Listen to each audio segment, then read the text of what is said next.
Chapter 20 of Hardcase by Luke Short. This LibriVox recording's in the public domain. Chapter 20. With McPhee's lunch on a tin tray, Ernie left the restaurant and headed for the sheriff's office, whistling cheerfully through his teeth.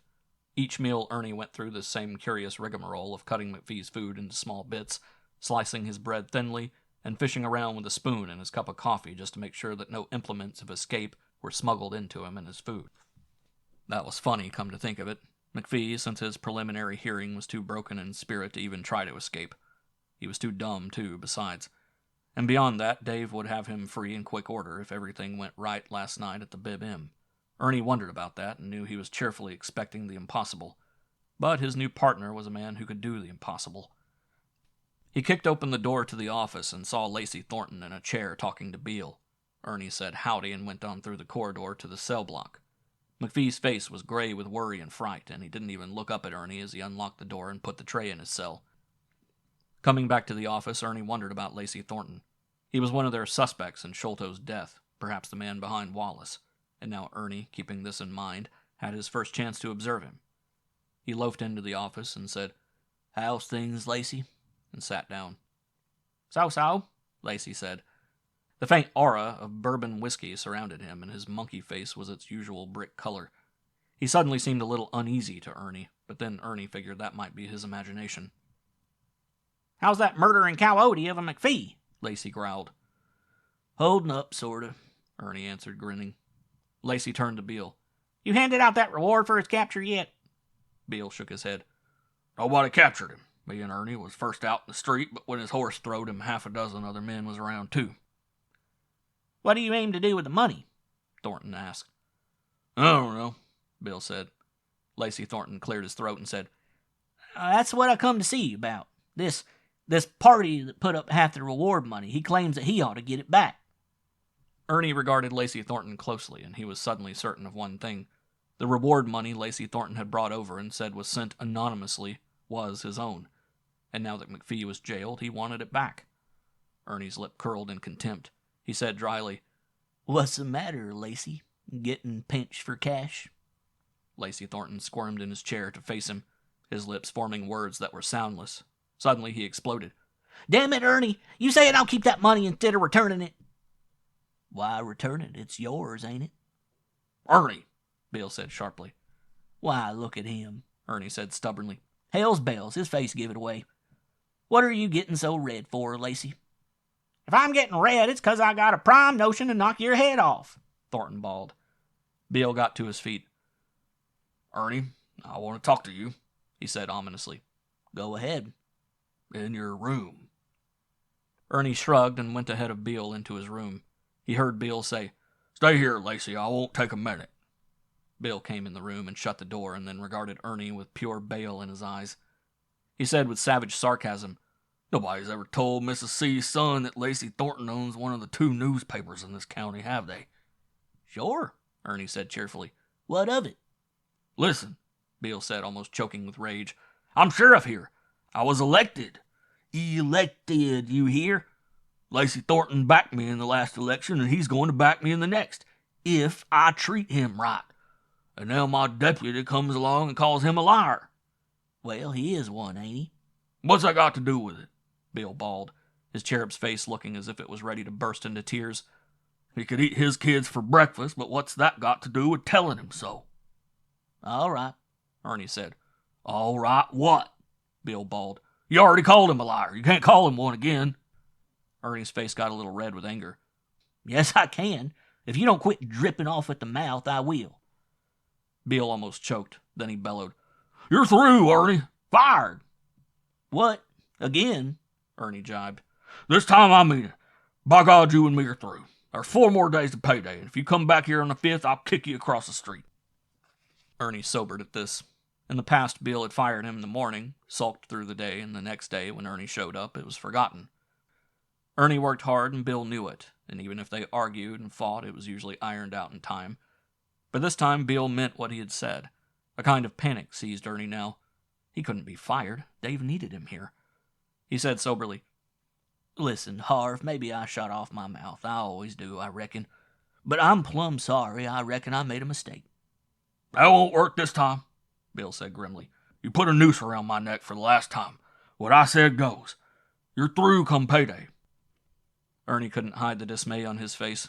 His bluntness, his impulsiveness, his outspokenness had finally done for him. He pushed Beale too far. And what would Dave say now? Beale said bitterly, "Keep away from Lacey and give me time to smooth it over." And he stalked out, his fat, slack body ramrod straight. Ernie sank down on his cot and stared at the floor. A faint suspicion began to form in his mind. Was Lacey Thornton really the man who had killed Sholto, and was Beale in with him? Ernie tried to put that out of his mind, but it wouldn't go. Suppose Lacey and Beale really were in cahoots to keep McPhee in jail. That would explain Beale's easy acceptance of the killing of Sholto. And if Lacey was the man who tried to kill Dave the other night, then he saw Dave and Ernie talking. And if he saw that and reported it to Beale, wasn't this Beale's way of getting rid of his deputy before he interfered with them? Ernie had a sick feeling in the pit of his stomach. In spite of Harv Beale's bombast, his bluster, his timidness, his caution, his fence-straddling, and his bumbling bewilderment, Ernie liked him. No, Harv wasn't a crook. But how explain all this? Ernie didn't know. He only knew that for once he had goaded Beale too far, and now he was paying for it with his job. The job didn't matter so much, but he had failed Dave. The sound of angry voices, many of them in the front office, interrupted his thoughts. He rose and opened the corridor door. He could hear someone shouting, and he hurried into the office. There stood Tate Wallace, his riders crowded in behind him, facing Beale. Tate whirled at Ernie's entrance, and Ernie was appalled by what he saw on Wallace's face. Wallace looked berserk with rage. "Dave Coyle stole the deed to Bib M last night. He was hiding in the house." "Stole the deed?" Ernie echoed blankly. "Stole it! Killed 4 of my men and escaped." Ernie leaned back against the wall, relief flooding him. He didn't have to act as if he were surprised. He was, even if he knew it would happen beforehand. Dave had got away with it. Ernie said softly, "Well, I'm double damned." Wallace turned to Beale, who sat there with a look of stupefaction on his face. "And something else. He told me he'd taken the record of the deed out of the county clerk's files." Beale gazed helplessly at Ernie. "So that's why the lock was broken the other day." He looked up at Wallace and said, "What do you want me to do?" "Do?" Wallace yelled. "Find him. You're the law here, ain't you? Deputize every man in town, comb the country, take my crew and get all the men you can." Beale just stared at the floor. Presently he said, "That makes your title to the Bib M no good, don't it? You haven't got a deed, and there's no record of it ever being filed." Wallace nodded and then said in a thick, wicked voice, "That's it, Beale. But if anybody tries to take that place away from me, I'll kill him. I bought it." "Nobody said you didn't," Beale said hastily. "I was just figuring out why he stole the deed." "I'm going to get that deed back if it takes 10 years, Wallace raged. "Beale, I want you to send a man over to Sabinal with a telegram for the governor, asking for troops. I want you to put every man that can bear arms to hunting Coyle." Lacey Thornton said, "There's something better than that, Wallace." Wallace looked at him for the first time. Ernie watched them to see if anything passed between them. If there was, he couldn't see it. Wallace's eyes were hot with anger, his face stiff. Thornton just wore his usual whiskey flush, heightened a little now by the excitement. Thornton said, "Beale has got $10,000 here on deposit. $10,000 reward money that was supposed to be put on McPhee. But it ain't been paid off because McPhee walked into the jail almost. Why not take that $10,000 and put it on Dave Coyle's head, dead or alive, because he killed 4 of your men? He's got $7,000 on it now. That would make $17,000, and—" "I'll put 3 more to make it 20, Wallace said. "Good. That's $20,000. He looked around the room. "Why, hell, every man in the county will give up his job or close his store to hunt Coyle. That's more than a man earns in 3-4 years. "I'll do it," Beale said, coming to his feet. "Ernie, get the word around town. $20,000 reward, and anybody can get it. And they don't have to capture him this time. They can kill him." Ernie, a little sick when he thought what a man would do for $20,000, went out to spread the word around town. In an hour, all the stores except Beatty's, all the saloons except Tim King's Keno Parlor were closed. The town was sold out of ammunition, and horses were at a premium. In Yellow Jacket's main street, there was a milling mob of riders waiting to split up and start the biggest manhunt, and the longest, any of them could remember. End of chapter 20.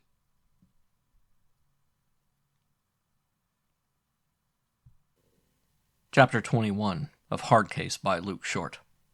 This LibriVox recording's in the public domain. Chapter 21. From the hotel lobby window, Carol, Lily Sholto, and Senator Maitland saw the posse forming and watched it for an hour. Finally, when it split up and rode out of town in all four directions, Senator Maitland observed, "I wouldn't like to be in Dave Coyle's boots." "You think they'll get him?" Carol asked anxiously. Maitland shrugged. "If there's any justice left in this world, they will." "But Uncle Dan," Carol objected. "He's helped us." Maitland nodded somberly. His seamed face looked weary today and stern somehow. He was sitting between Lily and Carol.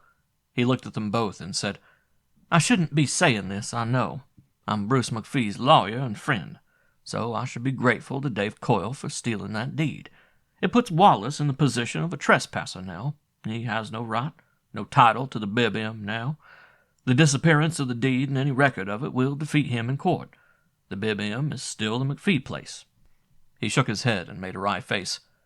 "Still, I'm a man of conscience. I hope I don't like to win my court fights in that manner." Carol laughed uncertainly.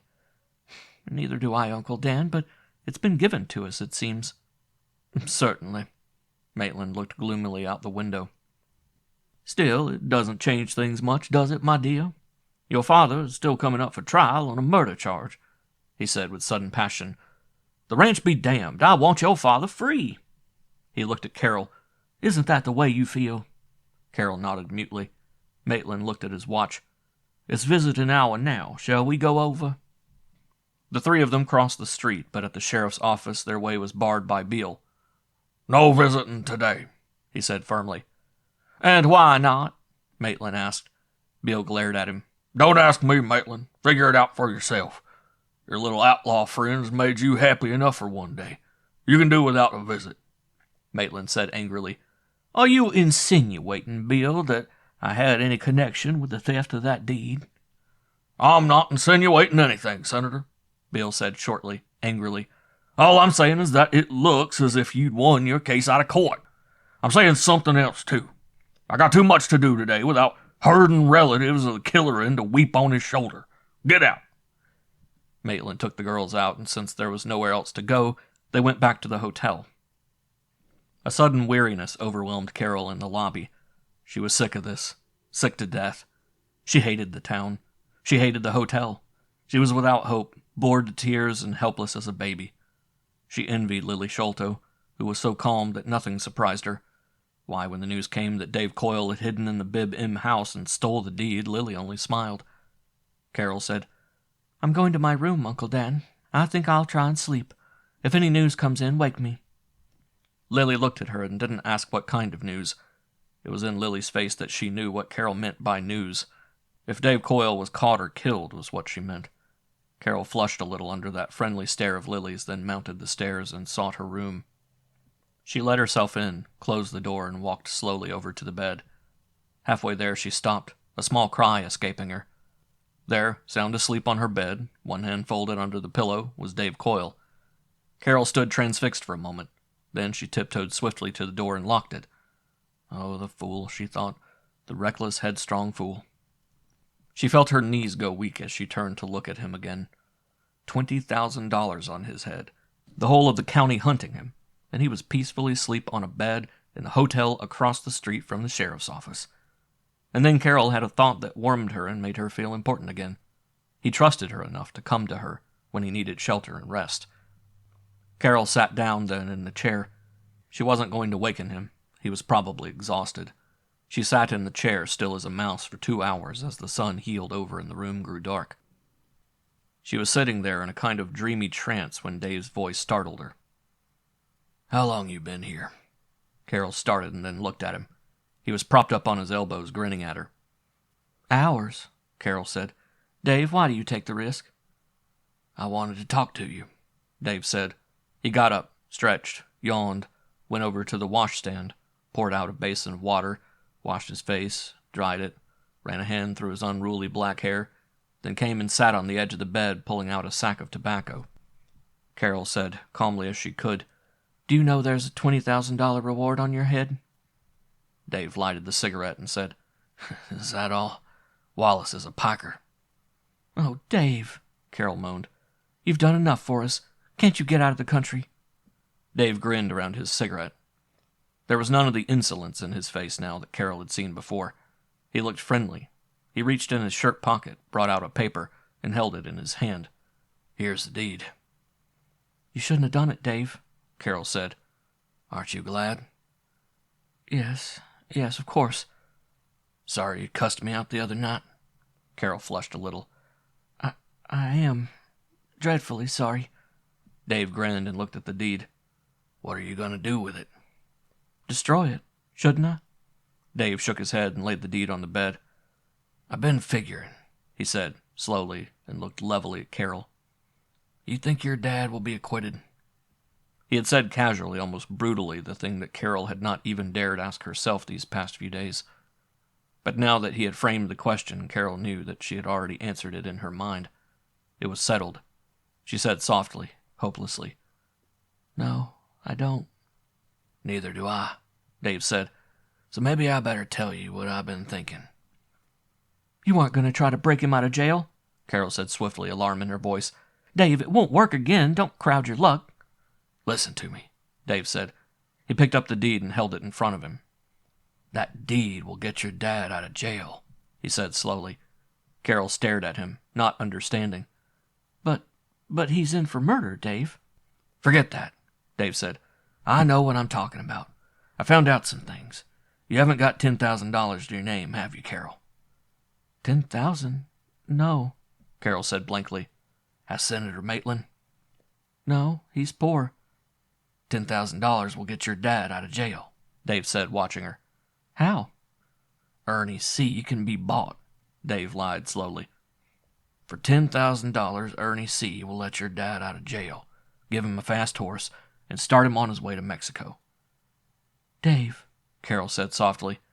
She looked searchingly at him, trying to get a clue to his thoughts. Then she said, "How do you know?" "Every man has his price," Dave said cynically. "I found out his. It's $10,000. Carol looked wonderingly at him. "But what would Dad do in Mexico, providing he could get there?" "What'll he do dead?" Dave asked brutally. Carol shuddered. Dave had put it bluntly enough. It was either Mexico or the hang noose. She said, "That's true. He should go. But where will we get $10,000? Dave, who had been holding the deed in front of him, simply waved it once and said nothing. Carol, understanding, said swiftly, "You'll sell the deed back to the Three Rivers?" "Not to Wallace himself. I don't trust him. I'm going to sell it back to the man behind Wallace for $10,000. Carol felt an excitement pounding through her, and then it was dampened. "But do you know who it is?" Dave grinned. "I don't, but I'll tell you how I can find out. You remember that night at your spread when you told me of the letter being stole?" Yes. "I'll send a letter to each of those men who could have stole the letter. I can't send one to Will Usher because he's dead. I won't send one to Ernie C. because I found out he can't be the one. But I'll send a note to Sheriff Beale and one to Lacey Thornton." He paused. "I'll also send one to Senator Maitland." "But," Carol began and then smiled. What difference did it make if Uncle Dan got one? He'd just be bewildered and wouldn't understand. "What will you say in the notes?" "I'll say the same thing in all of them," Dave continued. "It will read like this. If you want the deed to the Bib M, follow these directions. Get $10,000 in banknotes. At 7 o'clock tonight, ride south out of Yellow Jacket 3 miles until you come to the big cottonwood by the ford. There'll be fire burning there. Dump out your banknotes by the fire so I can see them.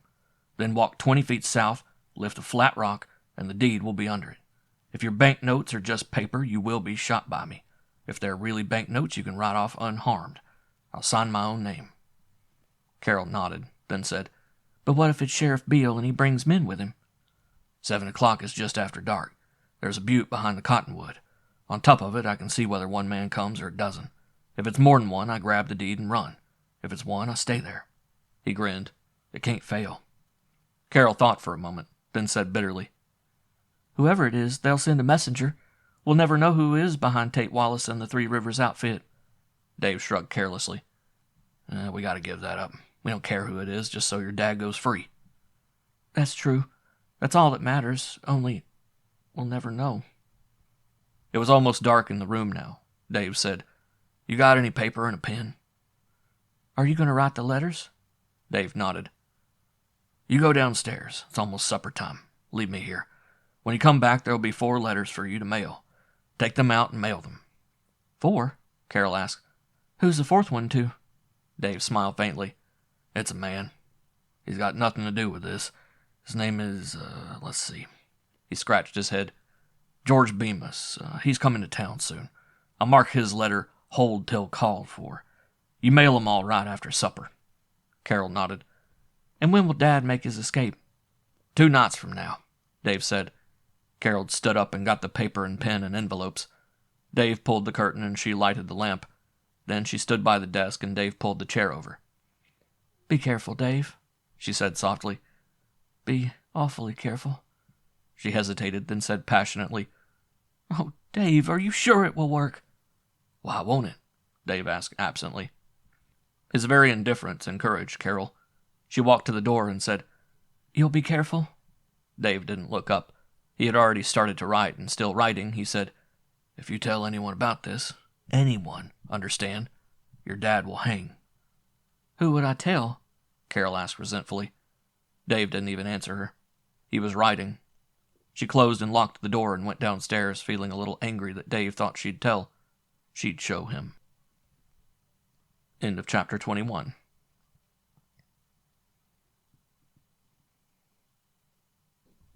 Chapter 22 of Hard Case by Luke Short.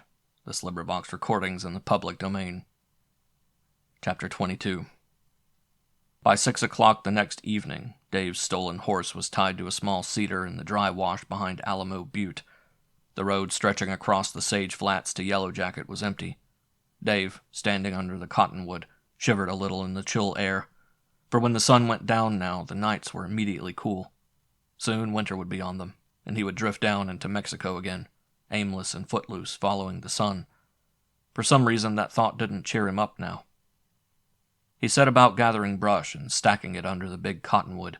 Fuel was scarce around here, and he worked fast to get a big pile. Finished, he hunted up a big flat rock, paced the 10 feet south of the fire, and put the rock down. He did not place the deed under it. He kept that in his pocket. Then he climbed the face of the butte. It was dusk now, but he could see for miles out on the flats on either side. Presently, riding the road from Yellow Jacket, he picked out a pinpoint of black that soon materialized into the shape of a horse and rider. Nothing moved anywhere else, except a scattering of cattle off toward the east. Satisfied, he climbed down again. It was getting dark fast. He lighted the fire, picked up his rifle standing against the tree, then crossed the dry gulch and bellied down amid the tall sage on its far bank. Darkness came suddenly, and the night breeze fanned the flames. Dave listened, keening the wind for any sound of more than a single rider. But there were only the night sounds about him, the scurrying of a mouse in the brush, the deep tearing sounds of the bull bats as they cruised and dived for their food overhead. And now there was the sound of a horse approaching. Dave lay there watching. He heard the horse stop, and he knew the man riding it was looking over the place before he ventured into the firelight. Then Tate Wallace rode up to the cottonwood and dismounted. Dave knew it would be Wallace and was not surprised. He saw Wallace carrying a canvas sack, step over to the fire, kneel, and dump out fat, tight-packed sheaves of banknotes. One bunch, picked at random, he untied and fanned out so that anyone watching from the darkness could see they were banknotes. He waited a moment, standing away from the fire and giving an observer time to look. Then he walked over to the stone and lifted it. Before he had time to curse, Dave called easily, "Wait a minute, Wallace. I'll bring it over to you." Dave came down the bank and crossed the arroyo. Wallace was standing with his hands in the air. "I haven't got a gun," he said quietly. "I didn't think you would have," Dave said. "Come on over to the fire." They walked into the circle of firelight, and Dave reached in his shirt pocket and brought out the deed and receipt. He handed it to Wallace, who hesitatingly accepted it, then opened it to make sure it was the deed. "I throwed in the sheet I tore from the country records, too," Dave said. Wallace folded the deed and put it in his pocket. "Thanks," Dave said. "Don't thank me, just write me a receipt for that deed." "Receipt?" Wallace asked curiously. "Why receipt?" Dave looked at the fire and said idly, When you're in my business, Wallace, you learn to cover your back trail. I don't aim to get another reward plastered on me for stealing a deed I ain't got. Write me a receipt, I say, so I can show it to the next Tank Town sheriff that throws down on me for stealing the Bib M deed. Wallace regarded him with speculation, and then said, You're getting pretty cagey, Dave. Dave looked up at him and answered simply, Well, you know what I'm fighting, I got to be. He reached in his shirt pocket and brought out a slip of paper and a stub of pencil.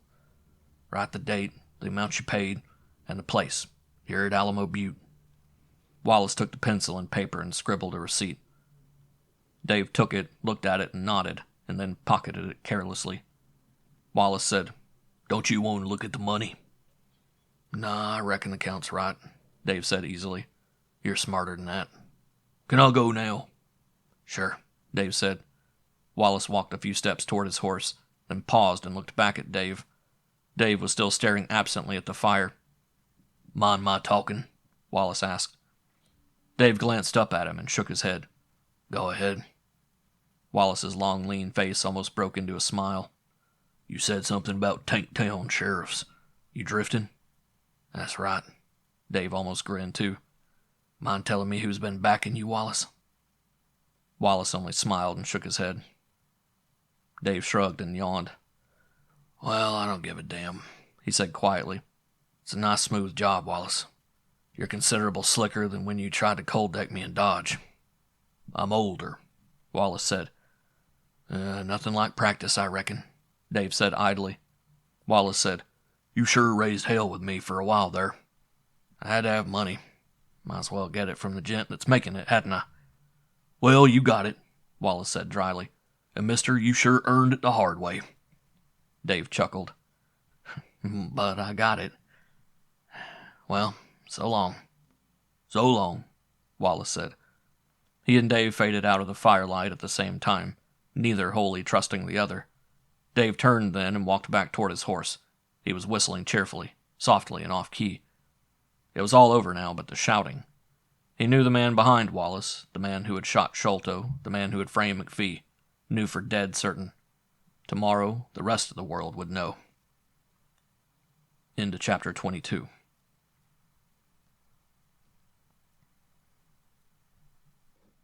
Chapter 23 of Hardcase by Luke Short. This LibriVox recording's in the public domain. Chapter 23. Sheriff Harvey Beale always walked to work because his horse, which he seldom used, was stabled at the feed stable below the office. When he swung into the main street this morning, he was struck by the absence of activity in the town. For a moment it puzzled him, and then he remembered that most of the stores were closed, the men were out hunting quail. The street, usually busy at this early morning hour, held mostly women and children, and only a scattering of men. He could have counted on both hands the number of saddle horses, buckboards, and spring wagons at the tie rails. Ernie C. had drifted in with his crew at an early hour this morning. They had combed one slope of the Corazon fruitlessly and had come back for rest and grub before they started out again. Most of them, Beale guessed, were still in bed. He passed Tim King's Keno parlor and said good morning to the swamper, who had already swept out and was stacking empty beer barrels on the boardwalk in front of the saloon. This irritated Beale a little, as it did every morning, because he had warned Tim not to clutter the sidewalk with the barrels. But this morning it was only a minor irritation. He had lots more to think of. Approaching the office, he was fumbling in his pocket for the keys when he noticed the horse at the tie rail in front of the office. It stood there with its stirrup tied over the horn, the cinch loosened, and its bit slipped. Beale suddenly hauled up with an abruptness that was surprising. He stood there looking at the horse like a hunting dog pointing, as the significance of it came to him. Only one man left a horse like that. Dave Coyle. For a moment, Sheriff Beale was panicked. The last time this had happened was in Sabinal, and Sholto had been kidnapped. He looked uneasily around him, as if he expected to see Dave Coyle watching him. No, the street was almost deserted. Slowly then, Beale moved to the door of his office. He unlocked the door then, still looking up and down the street. He backed into the office and locked the door. He moved swiftly to the window and peered out again. The horse was standing there patiently, a symbol and a threat and a puzzle. Beale lifted his Stetson and scratched his head, then turned around. What he saw then almost stopped his heart. Dave Coyle was asleep on his desktop. A cold, clawing fear seized Beale, and he held his breath. Then he heard the deep, slow breathing of Dave as he slept. Ever so softly, Beale tiptoed over to the door, unlocked it, and stepped out, locking it after him. He went on tiptoe past the office, then ran. In the saloon, he bawled to Tim King and his bartender. "Tim, send a man to wake Ernie. Tell him to get all the men he can and come down to the office. Here, give me that greener from behind the bar." He took the shotgun from the amazed bartender, yelled, "Get on with it, man!" and ran out of the saloon. He took up his position across the street on front of Beatty's store. Every man that passed, and there were half a dozen, Beale ordered into Beatty's to pick up a gun and ammunition. Slowly, minute by minute, a crowd congregated on the boardwalk in front of Beatty's. Bill hadn't told them what he was arming them for, but they too had seen the horse across the street and knew what it meant. In 10 minutes, Ernie, with a dozen more men, drifted up and said, "What the hell's the fuss?" His hair wasn't combed, his eyes were bleared with sleep, and his shirt was buttoned crooked. For answer, Beale pointed to the horse and said, "He's asleep on my desk in the office." Ernie cursed softly, levering a shell in his gun. Beale said quietly to the crowd, "Surround the place, back alley and all. Tell the women to get off the streets. Ernie, you and about 4 others come in with me." Beale gave his posse, which was swelling by the moment, time enough to pick their vantage points, and then he and Ernie started across the street, walking slowly, carefully, rifles slacked just off their shoulders. Beale unlocked the door, pushed it open away, peered in, then waved the others in after him. Dave was still asleep. The odd townsman filed in on tiptoe and locked the door behind him. They stood in a half circle around Dave, watching him, while Beale signed Ernie to take Dave's gun. Ernie reached over and gently edged the 6 gun out of Dave's holster, and then Beale signed to the others to raise their rifles and cover him. Small beads of perspiration had formed on Beale's forehead. Gingerly, he reached over with his gun barrel and poked Dave in the ribs. Dave woke at once. He opened his eyes, glanced coolly at the men covering him, and then sat up slowly. He yawned, and when his mouth closed again, his face was insolent, his eyes jeering. His lip was lifted faintly in a sneer as he looked at Beale. "Took you long enough," Dave said to Beale. "Don't you move," Beale said. Dave sneered and slipped to the floor and hitched up his pants. The men moved backward a step. Beale said, "Ernie, unlock that corridor door." Ernie did and stood aside. Dave looked at him and said, "I want 4 eggs for breakfast. No cream in the coffee." He turned and walked into the cell block. McPhee's guards, who waited each morning to be let out of the cell block by Beale, were standing by the door when Dave walked in. Dave marched past them, stopped, and looked at McPhee.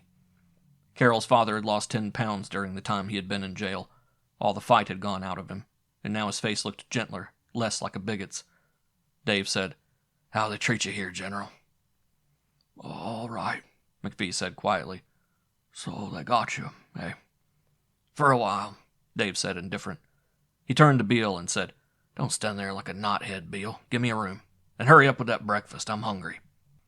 Beale made an inarticulate noise, and Ernie laid a hand on him. "Just get him in a cell before you blow up, Harv. What about that one across from McPhee?" Dave was put in the cell opposite his partner, and then Beale relaxed. The others crowded around Dave's cell and looked at him. This was the man with the $20,000 reward on his head. The rest of the town, men, women, and children, were pouring into the cell block now, for the word had spread like a grass fire. Beale did his best to keep them out, but there were too many of them. They flocked into the narrow way between the cells, fighting for a chance to see and insult Dave Coyle, the famous outlaw.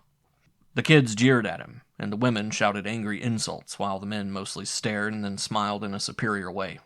While Dave Coyle was fighting them and licking them, he was some sort of god, but when he gave himself up, they concluded he was just a man like themselves. He was scared. Too much bounty had put the odds against him, and like a wise man, he had decided to face the music and trust his life to a jury instead of his guns. Ernie and Beale fought for half an hour to clear the crowd out, and while Beale didn't fight too hard since these people elected him, he finally succeeded in making his authority felt. The cell block was cleared, and a man was sent for the breakfasts. Dave sat on his bunk and yawned, partly out of sleepiness and partly out of boredom. He observed McPhee from time to time, but they did not talk.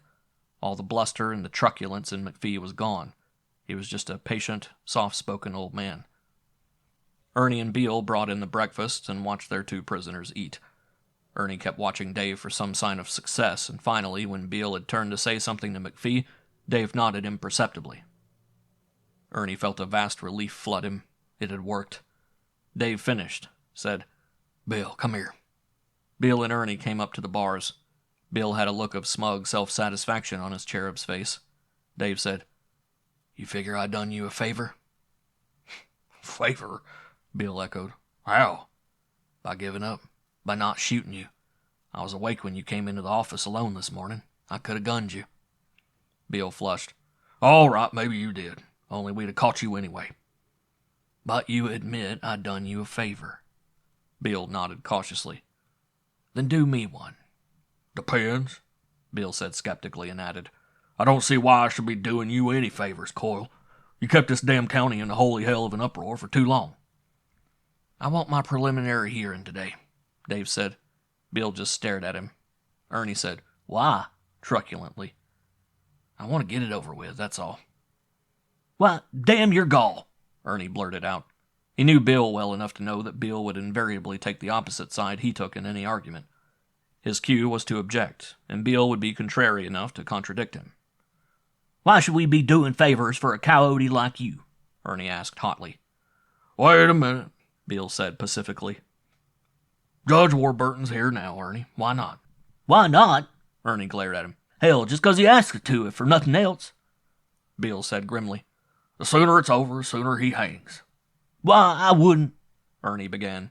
Bill laid a hand on his arm and took him over to a far corner.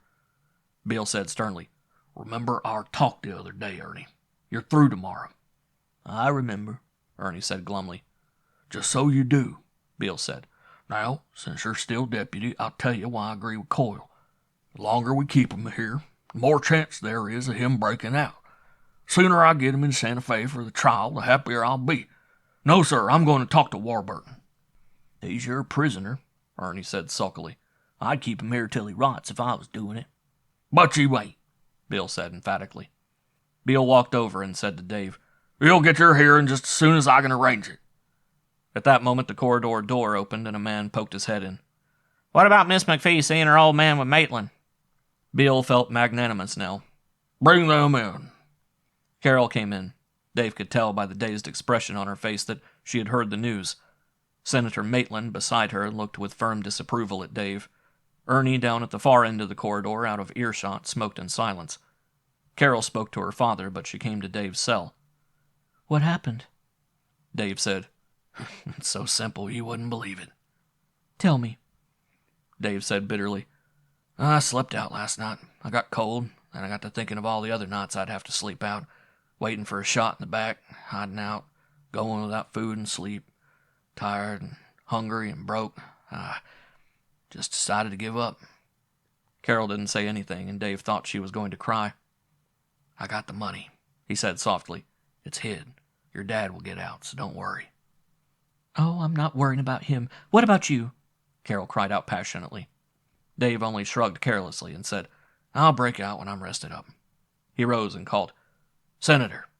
Maitland came over to the cell. "I'm having my preliminary hearing this morning. I want a lawyer or I'll get framed for a dozen things I didn't do. You figured you'd take the job?" Maitland's kindly face sagged in amazement. Then his mouth clamped shut and he said emphatically, "I would not." "Oh, Uncle Dan, why not?" Carol cried. "Here's one reason," Maitland said bluntly. He pulled out the letter from Dave offering the deed for sale. "This shabby little piece of blackmail is mainly my reason for objecting." He ripped the letter in small pieces. "On behalf of my client, I wouldn't consider paying $10,000 for a deed that was never legal. It's cheap and ugly blackmail. I suppose you sold it?" "To Wallace," Dave said. "If you'd been smart, you'd have bought it for McPhee." "Quite right," Maitland said coldly. "If McPhee had had the money, if I had had the money, if I could have raised the money, I would have bought it back from you. But you see, Mr. Coyle," he added with elaborate sarcasm, "McPhee is broke and I am poor, so the deed goes back to that band of robbers." Carol was about to say something to Maitland, but the warning light in Dave's eyes stopped her. She said instead, "Uncle Dan, Dave helped us once, or tried to. This isn't much I'm asking you, but please, won't you be Dave's lawyer? Don't let them frame him with every crime that's been committed in the county for the past 3 years." Maitland looked undecided. "Please," Carol said. Maitland's face softened. "I suppose I could. It's just a formality." "I'll pay you," Dave said. "I won't take it," Maitland said coldly. It doesn't change my opinion of you. You're still an outlaw, a bad one, and I won't represent you after today." "Bueno," Dave said softly, and in a way that made Carol look sharply at him. When they had gone out, Ernie strolled down from his end of the corridor. "Well?" he asked softly. "It'll be easy," Dave said. He was smiling in anticipation. End of chapter 23.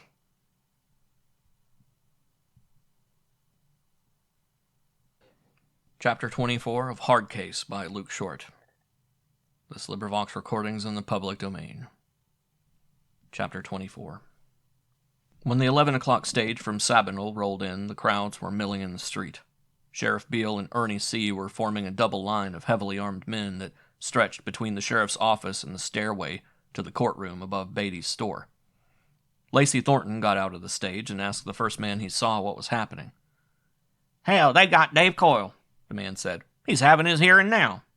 Lacey Thornton's bloodshot eyes gleamed with anticipation, but there was something he wanted to find out. He found Beale bawling orders to the men and asked him to step aside. Beale, always courteous to the editor of the Sabinal Clarion, came over out of earshot of the crowd. First, Lacey asked how they had captured Coyle, and Beale explained it. Then Thornton reached in his coat and brought out a paper. "Read that," he said. Beale did, and then grinned. "Hell, I got one too." "He was trying to sell you the deed too, was he?" Thornton asked. Beale nodded, and they looked at each other, faint suspicion in their eyes. Beale put the letter in his pocket. "I went out with a bunch of men, but he didn't show up." "I didn't do anything," Thornton said. "He probably wouldn't have showed up if I did." "Well, we got him now, anyways," Beale said.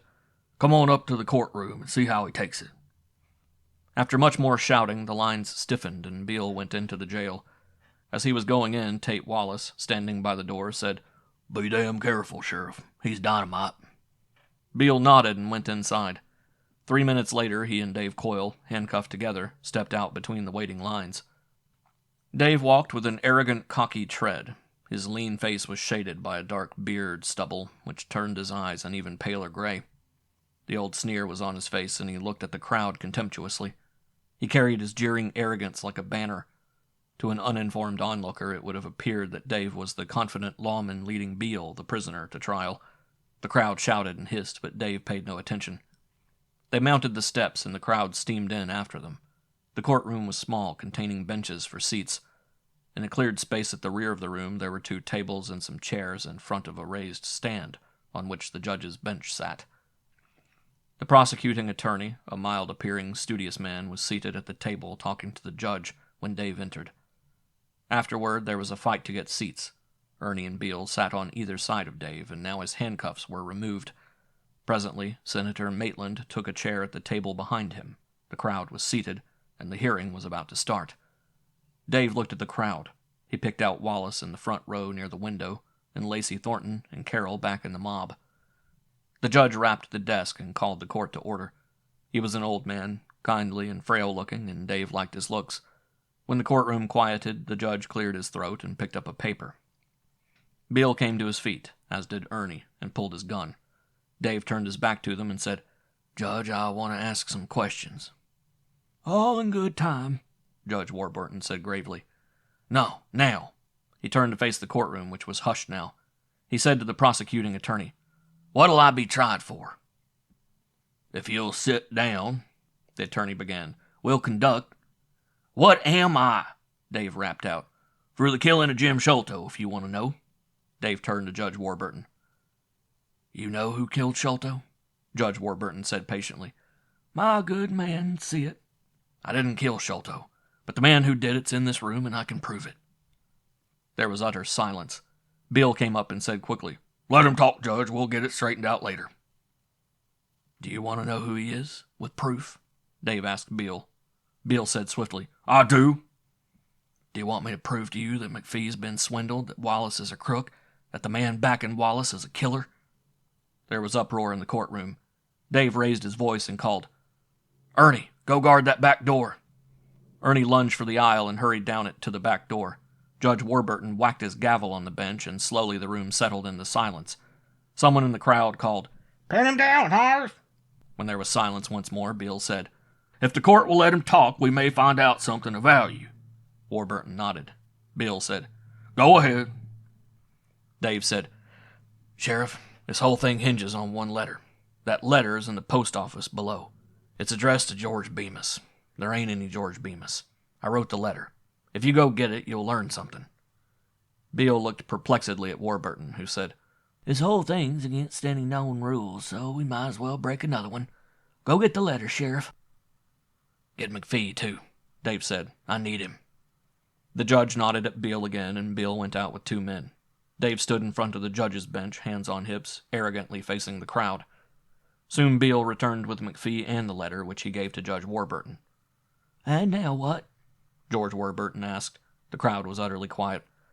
"I'll start out with the night me and McPhee broke jail," Dave began, talking to the crowd. "We was being held for killing Sholto. Me for shooting him, McPhee for paying me to do it. Sholto wasn't dead. You know that now, 'cause we brought him back to town." He looked at Warburton, and Warburton nodded. "The night after we broke loose, we stopped at the Bib Inn. We gave Mrs. Sholto a note to give Miss McPhee. Is Mrs. Sholto here?" Lily, sitting next to Carol, stood up. Dave said, "Did McPhee give you a note?" "He did." "Do you know what was in it?" "No." Dave waved her down and said, "Sheriff, you followed Miss McPhee out to the Bib Inn with Lacey Thornton and your deputy. When you went into the house, did Miss McPhee have a letter in her hand?" Bill looked blankly at him, then pursed his lips. "She did, I remember." Dave saw Thornton. "Did she, Thornton?" he asked. Thornton said, "Yes, I think so." "Did she, Ernie?" Dave called. "I never saw it," Ernie said truthfully. Dave turned to Maitland. "Did she, Senator?" "She did," Maitland said. "All right."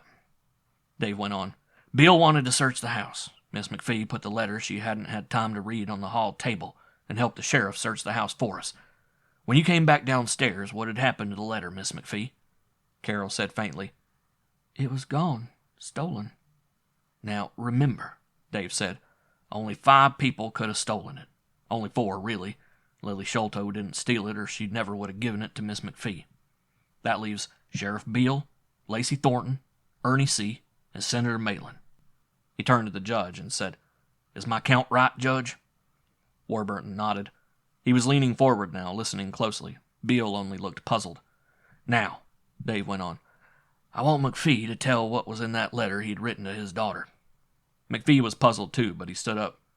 "Why, I told her I was safe. I told her I'd see her the next night, because Dave Coyle and myself were bringing Sholto back to the sheriff's office the next night. Sheriff Beale would naturally free me because I was being held on the charge of helping to kill Sholto." Dave nodded, and McPhee sat down. Dave said, "Then whoever stole that note, one of those 4 men, knew Sholto would be brought back to town the next night." He looked at the judge again. "Am I right?" "Yes, obviously." Dave turned to the crowd again. He said flatly, "Bill said McPhee killed Sholto there in the street. But when he caught me, he claimed I killed him. So he's not sure who did. But he's got to admit that 4 other men could have killed Sholto because they knew he'd be brought into town." He looked at Bill. "That right, Sheriff?" "It could be, except you did," Bill said. Dave shrugged and turned to the crowd. "Wallace, you feel like answering questions?" he asked. "No," Wallace said meagerly. He shifted uncomfortably in his seat, which was next to the window. Dave smiled. "I don't blame you. So I'll answer my own questions. I knew Wallace 3 years ago. He was a tin-horn gambler that couldn't pay his debts back in Dodge City. That right, Wallace?" Wallace didn't answer. "And now, 2 years later, he had $50,000 to buy the Three Rivers outfit. Where'd the money come from, Wallace?" Wallace didn't answer. People were looking at him now, and he was squirming under their curious gaze. Dave said jeeringly, "He doesn't want to answer. All right, it's his own business, he thinks. But since he won't answer, let's suppose somebody loaned him the money to buy the place. Somebody backed him." "You're guessing now," Warburton said sharply. "I'll prove my guess," Dave said. "Go ahead, then. Only stick to facts. You have so far." "This is a guess, then," Dave said flatly. "Somebody backed Wallace. McPhee is bringing a suit against Wallace because McPhee claims he never signed a paper deeding his place over to Tate Wallace. He claims it was forged. You all know that. Wallace claims it wasn't forged, and he had a witness to prove it. But this witness was kidnapped. McPhee was jailed for helping in it. He paused for effect, then said, Now listen careful, you people. You're the judge. There was a murmur of interest. The crowd really was listening, some against their will and their better judgment, but nevertheless, they were listening. If that deed was forged, as McPhee claims, then it proves that Wallace wanted McPhee's range and his place. He turned to the judge. Don't it, Judge? It would seem so, if the deed was forged. All right, Dave said flatly. If it could be proved that Bruce McPhee killed Wallace's witness, Jim Sholto, then McPhee would hang. If he was dead, he couldn't contest the deed, could he? And Wallace would get the bib in, wouldn't he? There was a ripple of laughing assent through the crowd. So, Dave said, spreading his palms, Sholto was killed and it was hung on McPhee. Wallace came to his feet. Hung on him? Hell no, he did it or you did it. I didn't do it. Me and my crew was drinking in the saloon when it happened. Hear that? Dave asked ironically. He didn't kill Sholto. That's a fact. Either I did it, nobody knows why, or McPhee did it because he wanted to hang. Here the laughter interrupted him, and he waited for it to die, and then went on. Or, and this is a big or, one of those four did it. Beale, C., Thornton, or Maitland, because they knew Sholto would be in town. He ceased talking and looked around at the judge. How about it, Judge? I follow you, Warburton said, but I still don't see what you're driving at. You've got it, Dave said calmly. Who stood to gain most by Sholto's death, Judge? Why, Wallace, if it could be proved McPhee killed Sholto. McPhee dead couldn't contest the deed. Dave said, Let it ride there. Wallace stood to gain by McPhee being hung. Wallace or the man behind him. And since Wallace didn't kill Sholto, would you say the man behind him did? Warburton said, If there's a man behind him. There is, Dave said. He's in this room with me, with all of us. There was a stirring of interest in the crowd, some cries of doubt, some of get on with it and let's hear him out. When it was quieted, Warburton said, You've got a lot to prove. This is just guessing. Set about giving proof now. Dave nodded and placed his hands on his hips. I stole the deed from Wallace's place. You all know that. I left Wallace without any legal claim to the bib M. There were nods of assent. I knew Wallace had to have the deed back if he wanted to keep the bib M. I wanted to sell the deed, but I also wanted to prove there was a man behind Wallace. There was utter silence now. Finally, Warburton asked skeptically, Did you prove it? I did, Dave said. There's a letter in your hand, Judge. What day was it mailed? Warburton picked up the letter. The 14th. 2 days ago, Dave said. Remember that. 2 days ago. Now, open the letter, Judge, and read it out loud. Judge Warburton did. When he had unfolded it, Dave held up his hand. Listen careful. This is it. Judge Warburton read in a firm voice. I didn't kill Sholto, I know that. McPhee didn't kill him either because he wouldn't hang himself. Who did? One of 4 men. Beale, C., Thornton, or Maitland, because they knew Sholto would be in town that night. Because Wallace is the man who stood to gain by Sholto's death. I think one of those men is backing Wallace. So I'm doing this.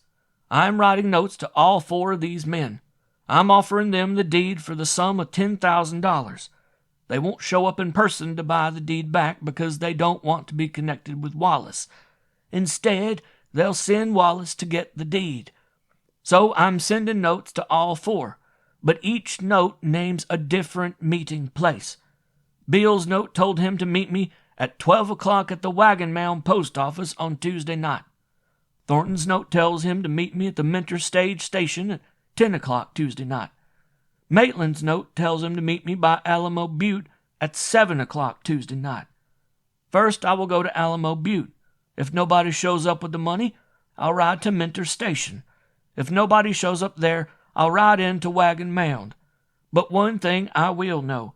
Wherever Wallace shows up to buy back the deed, I can tell by the time and the place he turns up who sent him. Dave Coyle. Warburton looked up, excitement in his eyes. And did Wallace turn up? Dave nodded. Wallace lunged to his feet. I never bought it back, he shouted. At which place? Warburton asked swiftly. Dave drew out a piece of paper from his shirt pocket and handed it to Warburton.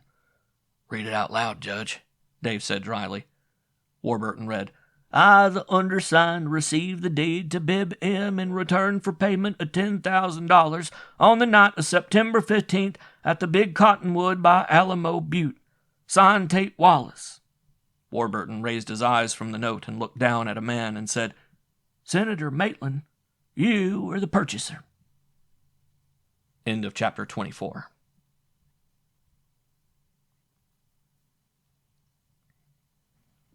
Chapter 25 of Hardcase by Luke Short. This LibriVox recording's in the public domain. Chapter 25. For a moment there wasn't a sound in the room, as everybody looked at Maitland.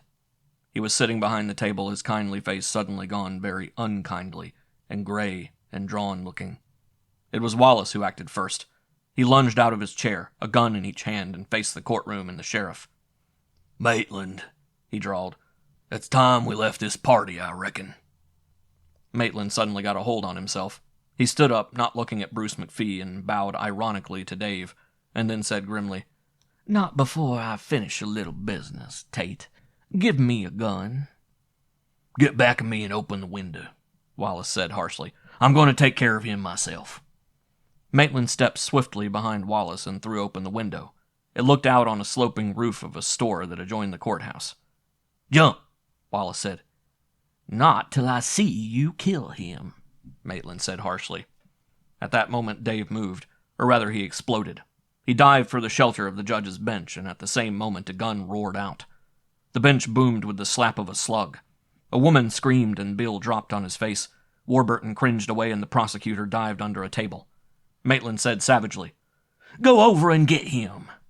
Wallace started for the judge's bench, and then Ernie's voice bawled out, Catch, Dave!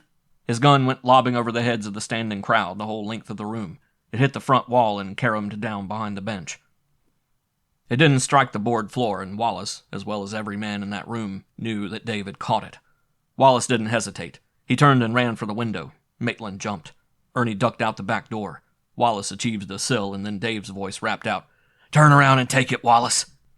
Wallace wheeled, standing in the window, to send one snapshot at Dave before he jumped. And then Dave's gun opened with one sustained roar. Wallace screamed and tried to grab for the window frame, but the bullets from Dave's gun, all 5 of them, had broken his arm and smashed into his body.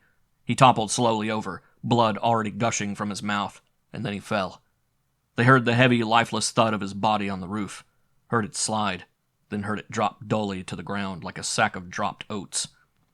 Ernie piled out onto the stair landing just as Maitland left the window for the roof. Ernie vaulted the railing and hit the roof 30 feet from Maitland just 1 second later. Maitland rolled, fell, landed on his feet in the passageway between the 2 buildings, then ran for the alley. Ernie raced along the roof. When Maitland broke out into the alley, he turned left, coming in behind the building Ernie was on. Ernie, hauling up at the edge of the roof, saw Maitland below. Scarcely pausing in his stride, he jumped. 5 shots racketed out from the courtroom in quick succession. Maitland took 4 full steps, and then Ernie landed astride his shoulders with the impact of a ton of rock.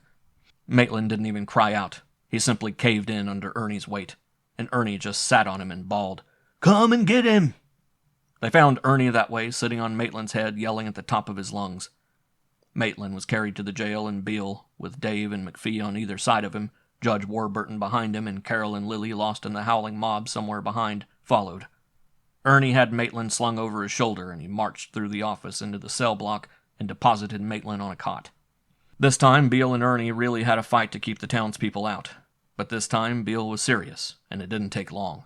When the howling mob was on the other side of the steel door, Beale came back to the cell where Ernie was working over Maitland, throwing the water from the drinking pail in Maitland's face in measured slops. McPhee, Dave, and Beale stood over him, and Ernie slapped Maitland's face. Maitland's eyes opened, and he looked gravely at the 4 of them. Then his eyes rested on McPhee a long moment and then slid away. I'm sorry, Bruce, he murmured. I almost had you. But why? McPhee cried. Why did you do it? Maitland shut his eyes and said softly, Oh, money, money, more money, power, everything. Why does a man want what he wants? He opened his eyes now, and they settled on Dave. I misjudged you, too. I should have killed you. I almost did when you were talking with Ernie.